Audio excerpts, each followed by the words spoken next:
John O'Sullivan once wrote in an 1845 magazine that it was the manifest destiny of Americans to overspread the continent. Manifest destiny is the idea that God gave all North America to the U.S. and wanted them to settle western lands. In 1928, the Democratic leader Andrew Jackson was elected president with no college education. His nickname was Old Hickory. During this time, whites were wanting to move west, and Native Americans were in their way. At first, the travelers were greeted by the Native Americans.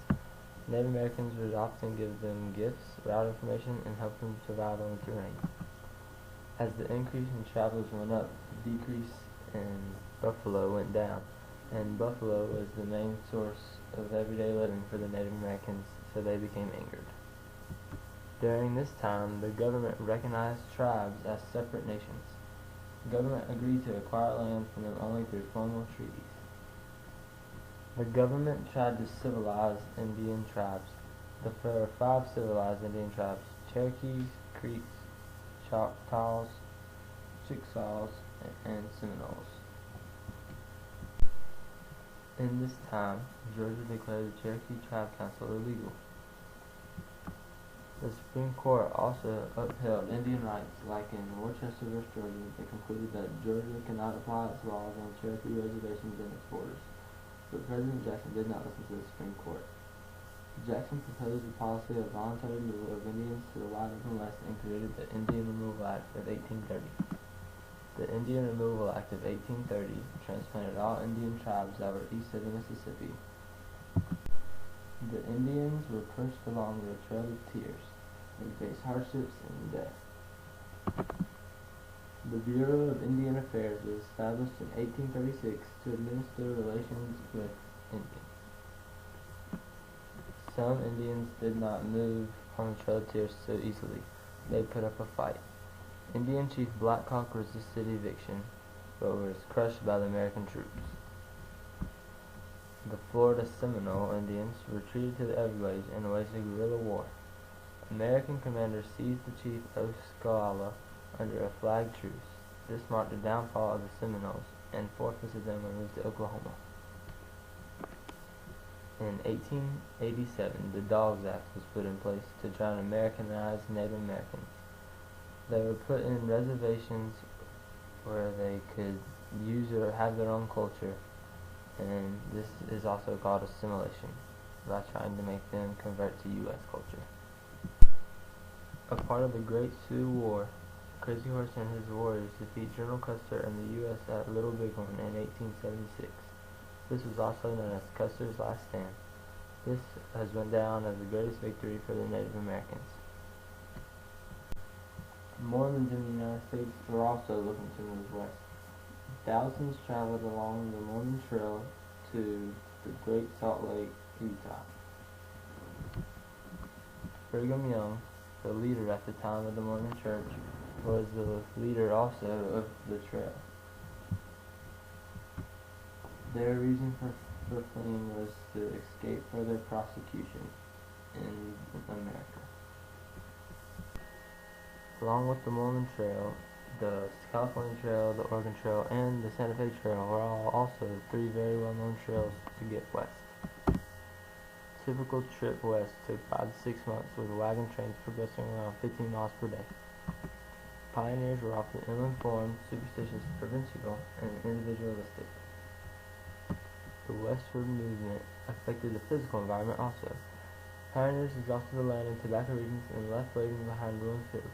Fur trappers also left traps all over the Rocky Mountains. Over 90,000 people arrived in California in 1849 because of the gold rush they were having. Gold rushes and the search for gold brought along many immigrants to America. During this time period, more immigrants were coming into America, many of them coming from Germany and Ireland. All these new immigrants sparked nativism in America. Americans feared that the foreigners would gain too much power in American life. These immigrants brought the Roman Church to America. Roman Catholics started a separate educational system. Catholics became the most powerful religious group.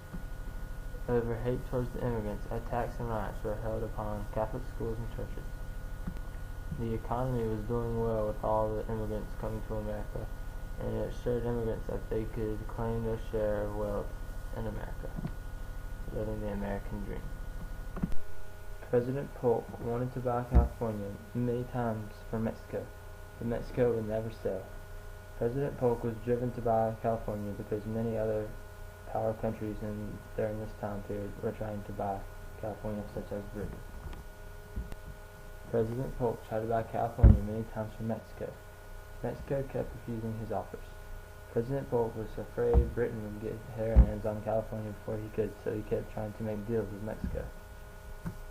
However, California was finally given to America by Mexico in the Treaty of Guadalupe Hidalgo after the American-Mexican War.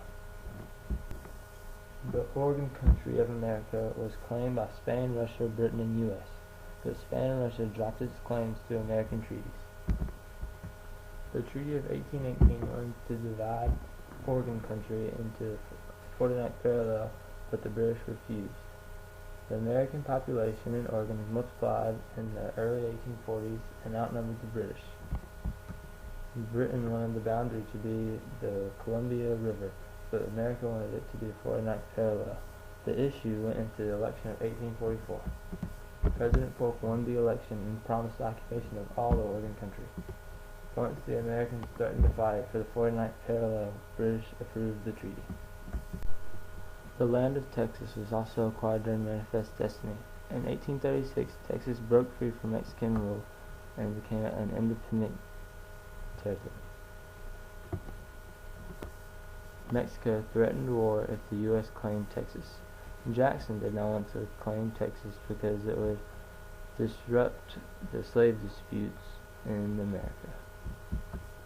President Tyler in office wanted to annex Texas, but could not get two-thirds support of the Senate. President Tyler then arranged a joint resolution that both houses approved, and in 1845 Texas was invited to become the 28th state of America. Through the annexation of Texas, tensions between the U.S. and Mexican grew, leading to the Mexican-American War. After Mexico refused to sell California, the U.S. ordered 4,000 men to march from the Nueces River to the Rio Grande, led by General Zachary Taylor. During this, no clashes occurred, but Polk planned to declare war because of unpaid claims and Saddam's rejection of California. Mexican troops crossed the Rio Grande and attacked Taylor's command. Polk sent war message to Congress declaring the war been forced upon us because of shedding of American blood on American soil. Congress voted for war, and in 1846, General Stephen Kearny led 1,700 troops over the Santa Fe Trail, but were captured. When war broke out, John C. Fremont took his well-armed men and overthrew Mexican rule in 1846. General Zachary Taylor then fought across the Rio Grande into Mexico and became the hero of Buena Vista after his victory in Buena Vista. General Winfield Scott commanded his expedition from Veracruz to Mexico City and ended up seizing Mexico City. These four generals were key in Manifest Destiny because they each helped acquire lands westward. Polk sent Chief Clerk of State Department Nicholas Trist along with Scott's army to promote a truce with St. Anna at a cost of $10,000. Trist then signed the Treaty of Guadalupe Hidalgo on February 2, 1848. The Treaty of Guadalupe Hidalgo ended the Mexican-American War. American was titled to Texas and noted the area stretching westward to Oregon and the ocean, and the coveted California. U.S. paid $50 million for the land and acquired about half of Mexico. The gaining of this land was also called Mexican Cession, which gave America the land acquired in the Treaty of Guadalupe Hidalgo. The Mexican-American War had a great influence on Manifest Destiny and America moving westward.